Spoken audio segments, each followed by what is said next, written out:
Moi, j'ai été étonné par la qualité quand même de plusieurs livres. Je préside d'autres jurys littéraires. Souvent, les livres, il y en a un ou deux qui se détachent. Tandis que là, il y en avait 5 ou 6. Bien, nous allons commencer. Alors, depuis 6 ans, le prix du livre environnement de la Fondation Veolia Environnement distingue des ouvrages destinés au grand public et traitant uniquement de l'environnement. Alors, comme chaque année, plus d'une centaine de maisons d'édition ont concouru, ce qui prouve au passage que l'environnement est devenu un vrai phénomène de littérature. Donc, le président nous dévoilera dans quelques instants le nom du lauréat du prix 2011 du livre environnement, ainsi que le lauréat de la mention spéciale jeunesse. Le prix revient à l'auteur américain Carl Janssen pour ce roman Panthère. C'est un peu paradoxal que ce soit un roman qui ait été... Une quasi-unanimité s'est constituée assez rapidement. C'est Martine Chalvet, auteur d'Histoire de la forêt aux éditions du Seuil. Je la félicite hautement.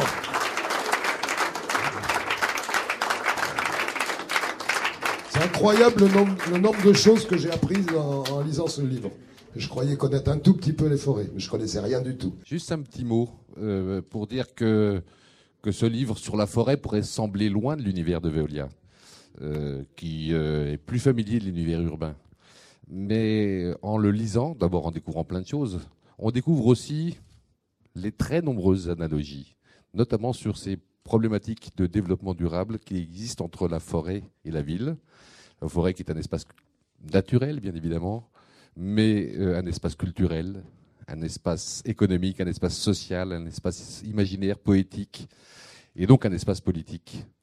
En effet, il n'y a pas d'opposition entre la forêt et la ville, avec un lien très très fort. Et je tiens à remercier la Fondation Veolia pour cet accueil. Je voudrais aussi remercier le jury. Nous aurons à cœur l'année prochaine, grâce à notre jury, et j'espère avec Denis Tillinac, toujours à sa tête, de décerner un nouveau prix du livre environnement. Merci d'être là ce soir et à bientôt. Le choix de Panthère était vraiment destiné à un public intermédiaire, de rentrer dans un récit avec à chaque page une formalisation d'une conscience écologique et sur un mode finalement extrêmement jubilatoire. Voilà. Donc ça, c'est très bien. C'est la reconnaissance d'un auteur, Carl Janssen, qui vraiment écrit des textes directement, qui s'adressent directement aux enfants, des textes d'aventure, des policiers, tout en traitant de thèmes sérieux puisque c'est l'environnement. L'écologie ne peut être, à mes yeux, conçue comme étant strictement dirigée vers la nature. L'homme est dans la nature et le côté social d'une discussion sur l'écologie est pour moi totalement essentiel. Et ce livre marie les deux. Voilà. La lauréate Martine Chalvet nous a donné un cours d'histoire géo. Et moi qui vis au milieu des forêts, j'y étais particulièrement sensible. Et je crois que c'est un livre qui mérite d'être couronné par Veolia. Je suis très heureuse. En fait, pour tout vous avouer, je n'ai jamais eu autant de félicitations de ma vie entière. Donc vous imaginez mon plaisir ce soir.